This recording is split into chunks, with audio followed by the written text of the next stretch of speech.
Veer is watching television. The news anchor on screen suddenly flickers, their voice turning into a distorted low growl for a split second before returning to normal. Veer blinks, dismissing it. Veer to himself. Lagta hai TV bhi purana ho gaya hai. He changes the channel. On a cooking show, the vibrant colors of the food momentarily drain away, replaced by a grayscale palette before snapping back. Veer frowns. Veer is making tea. He reaches for a sugar container he always keeps on the counter. He distinctly remembers putting it back last night. He checks other places, confused.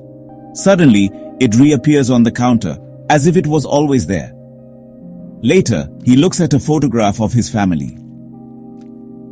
Moment, the faces in the photo blur and become indistinct shadows before returning to normal. Veer rubs his eyes, a growing unease settling in. Veer is trying to read a book. The words on the page seem to shift and rearrange themselves momentarily, becoming gibberish before reforming. He throws the book down, frustrated. He glances towards the corner of his room and sees a faint, translucent figure standing there. It's vaguely human-shaped but lacks distinct features. It emanates a palpable sense of sorrow.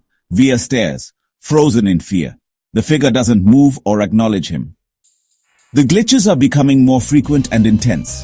Objects disappear and reappear randomly. Familiar sounds distort and become eerie whispers.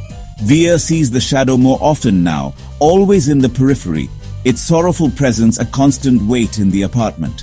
One day, he looks in the mirror, and his own reflection wavers, becoming momentarily distorted and translucent, mirroring the shadow. Panic sets in. Veer, whispering, terrified.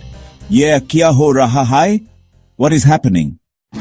The lines for this scene were not provided in the outline.